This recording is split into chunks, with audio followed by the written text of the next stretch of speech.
Before we start, real quick, have you ever stopped trying just for a second and suddenly everything became clear? The answer you'd been chasing for weeks just appeared, like it was waiting for you to get out of the way. If that's happened to you, drop a right now and tell me in the comments what it was. What came through when you finally let go? Because today we find out exactly why that happens and how to make it happen on purpose. Here's something that might surprise you. Your brain has 86 billion neurons. And not one of them, not a single one, can find love, clarity, or genuine insight through effort. I know that sounds wrong. We've been told our whole lives that if you just try harder, think more, and push through, the answer will come. But what if that's exactly backwards? What if the trying is the problem? Let me give you a real example. Think about the last time you forgot someone's name. You're standing there, you're reaching for it, you're absolutely certain you know it, and the harder you try, the blanker your mind becomes. Then 20 minutes later, when you're making tea and thinking about something completely different, it just arrives. James or Sarah or whatever it was. Why does that happen? Here's the science, and this is the part most people miss. When you're straining, forcing, or grasping, your brain's default mode network is running at full throttle. That's the network associated with self-referential thinking, with worry, with the ego's endless management of outcomes. And here's the kicker. Research shows that moments of insight, genuine creative breakthroughs, sudden clarity, those aha moments are consistently preceded by a suppression of that same network. The insight doesn't come through effort. It comes through a gap in the effort. This is not a new idea.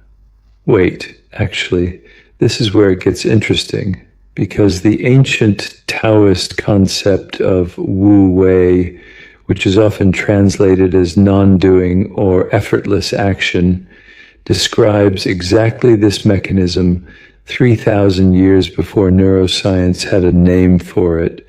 Wu Wei doesn't mean doing nothing. It means moving with the natural intelligence of the situation rather than against it, like water, which always finds the lowest point without struggle, not because it's passive, but because it's perfectly aligned with the nature of things. And now here's a question I want you to sit with for a moment. What is the one thing in your life right now that you are trying the hardest to control? And how is that working for you? Drop it in the comments. One word is enough, because I think you already know the answer, and I think this video is going to confirm what part of you has suspected for a while. So let's talk about love. Divine love specifically. Not the romantic love that depends on someone behaving a certain way. Not the conditional love that appears when conditions are met, but the love that the contemplative traditions of every culture have always described as the fundamental nature of awareness itself. Rumi called it the longing of the lover for the beloved, but he was pointing at something more radical than romance. he was saying the universe itself is structured as a love affair between consciousness and its own creation. And Chopra, drawing from the Vedāntic tradition, says this: love is not something you find or earn or deserve. It is what you are when the layers of contraction and grasping and self-protection fall away. Now, here's the kicker. Those layers don't fall away through more effort. They fall away through less. Through vairāgya, which the yogic tradition translates as non-attachment, but which is better understood as the natural relaxation that occurs when you stop identifying your well-being with outcomes you cannot control. Think of it this way. Imagine you're holding a handful of sand as tightly as you can. The tighter you grip, the more slips through. But open your hand, just let it rest, and the sand stays. Love works the same way. The grasping pushes it away. The opening invites it in.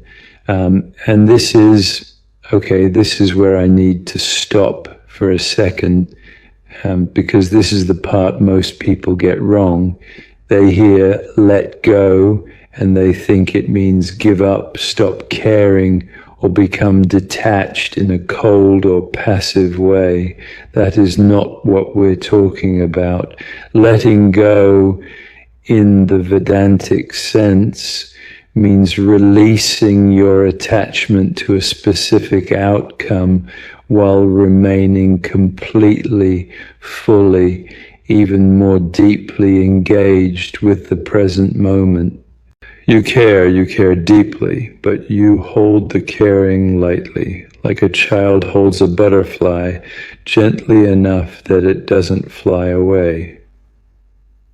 Let me give you a small experiment right now. Take a breath, a real one, slow through the nose, and on the exhale, deliberately release something, not a big thing, just the thought that you were carrying about what you have to do after this, just that one thing. Let it go with the breath. Now notice what's left. Is there a slight spaciousness there, a barely perceptible opening? That right there, that is the direction. That is the thing we're cultivating. That is the beginning of what the traditions call effortless clarity. Now here is a surprising fact that I find genuinely fascinating.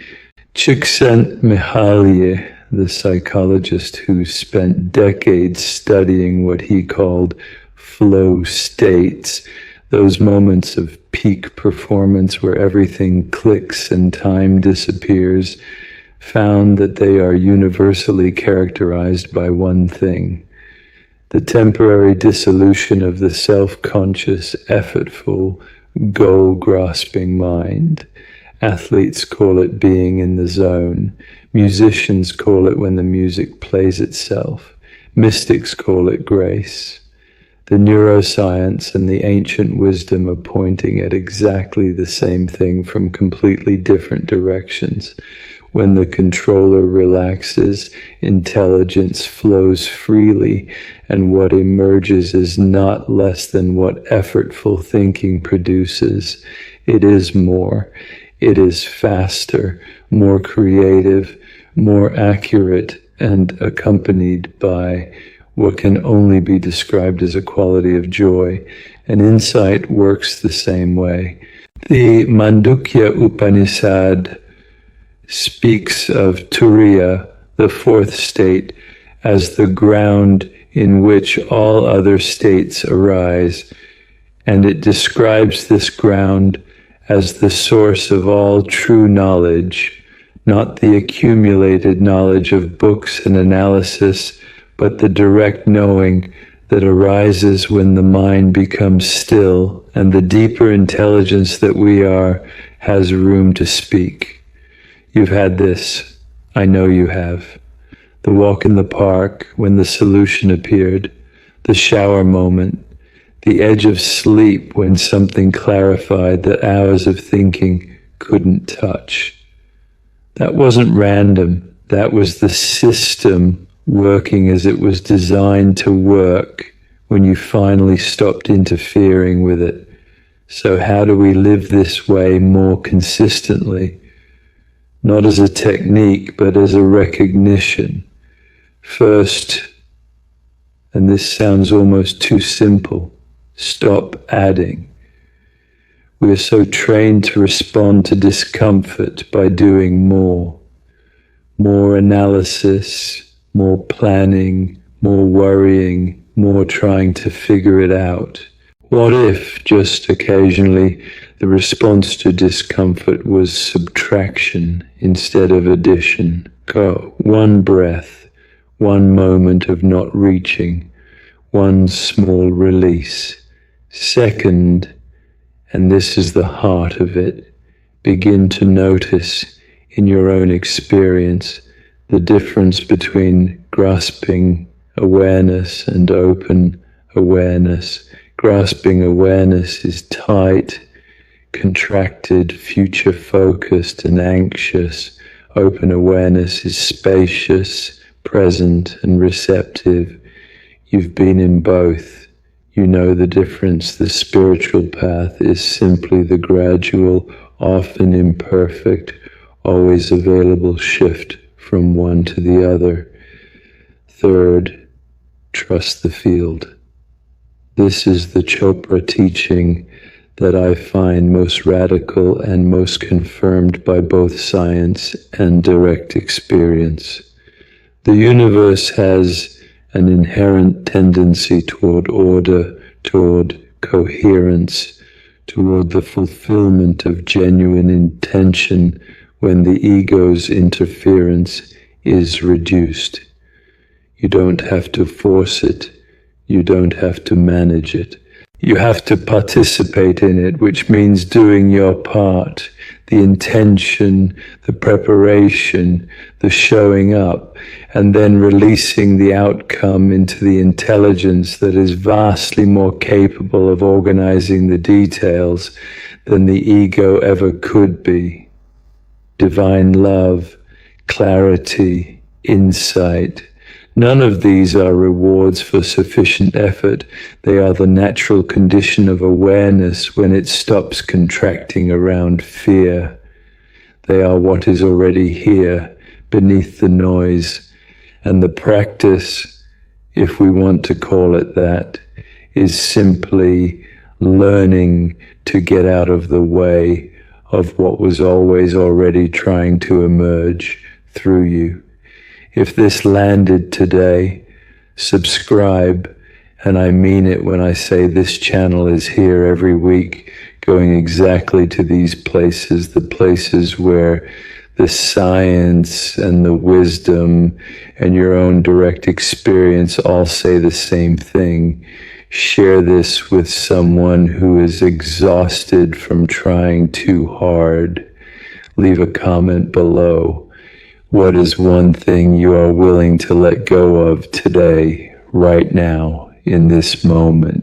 I read every single one. I love you all, and I want to stay with this question of divine love for another moment, because I think it is the most misunderstood word in the spiritual vocabulary. And the misunderstanding is costing people enormously. We have been taught to think of love as something that happens between people, something that requires the right person, the right circumstances, and the right alignment of two separate beings. And while that kind of love is real and beautiful, it is not what the great contemplative traditions mean when they speak of divine love, or what Chopra calls the love that is the nature of consciousness itself. Here is a test, and I want you to actually try this, not just think about it. bring to mind someone you love, someone whose well-being you genuinely care about, and notice what happens in the body.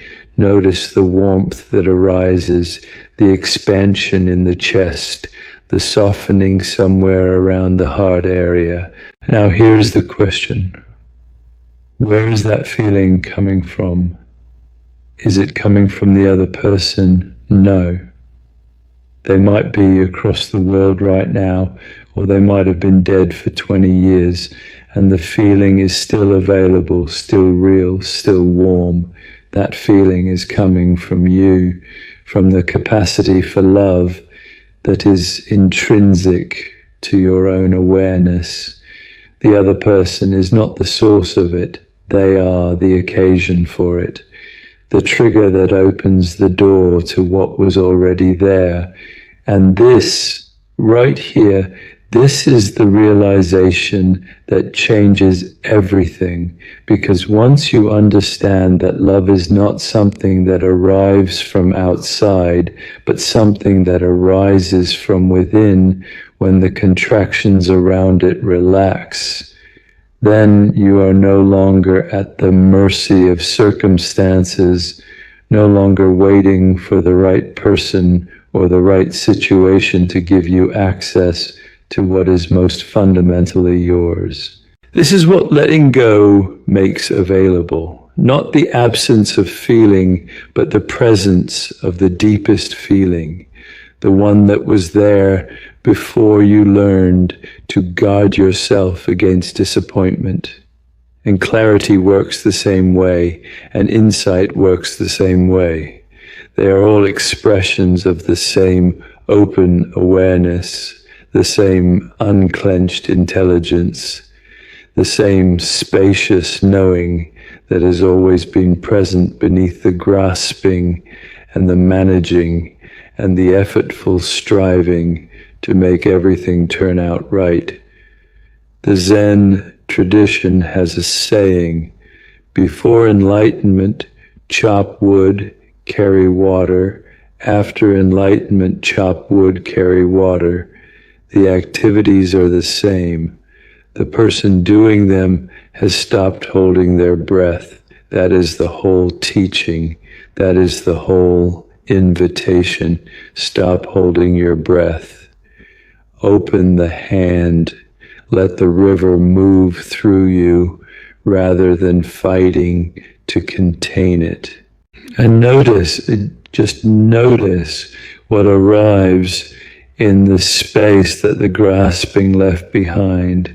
And one last thing, because I want this to land practically, not just beautifully. Tonight, before you sleep, try this. Take 2 minutes, lie down, close your eyes, and deliberately, consciously release one thing that you have been carrying that is not yours to carry. One worry, one outcome, one person's behavior, or one situation you cannot control. Just that one thing, and release it on the exhale, not forever, just for tonight, just for these 2 minutes. And notice what the body does when you stop holding it. Notice the tiny relaxation that ripples through the nervous system. Notice the breath deepening slightly. Notice the quality of awareness that remains when the grasping quiets even briefly, because that quality, that open, warm, effortless, loving clarity that arises in those 2 minutes is your natural state. It is what the traditions have always been pointing toward, and it is what Chopra means when he says, divine love is not something you find, but something you are when you stop standing in your own way. And the extraordinary news, the genuinely good news, is that it takes no special talent, no years of practice, no particular spiritual credential. It only takes the willingness to open the hand just once and see what was already there.